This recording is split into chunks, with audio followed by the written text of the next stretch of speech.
Hey guys, Trevor here. And in this video, I'm going to show you how to check your Gmail password on Android. Now, let's open up the app drawer on your Android phone. I'm on a Samsung Galaxy. You can do this on any Android.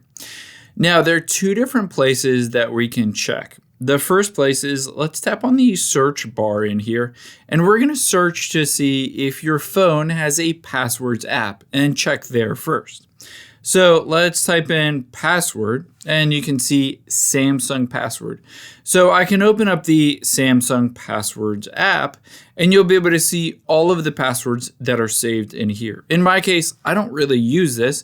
So if I tap on websites and sign in info, it just doesn't show anything. But in your case, depending on which Android phone you have, you might see passwords in the password app that is built into your phone. However, it doesn't work for me because I don't use that, and we can check a second place to be able to find where those passwords are.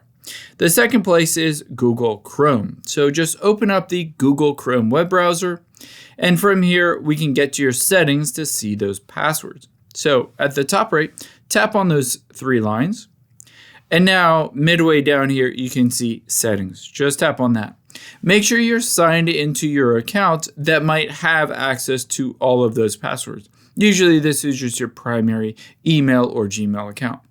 Now, from here, all we need to do is scroll down until we get to the Google Password Manager. This is where all of those passwords are that are saved in your Google account. So tap on that. And on here, it will show you all of those accounts and websites you have passwords for. In my case, I'm just going to search for Google and then open it up. I'll use my fingerprint real quick, and just like that, I'll be able to see all of those email addresses, my Gmails, in addition to the password. I can tap on the little I to see what it is, or the little copy button just to copy that password and use it however I want. I hope this helps. If it did, hit the subscribe button down below and leave a comment if you still have any questions. Thanks, guys.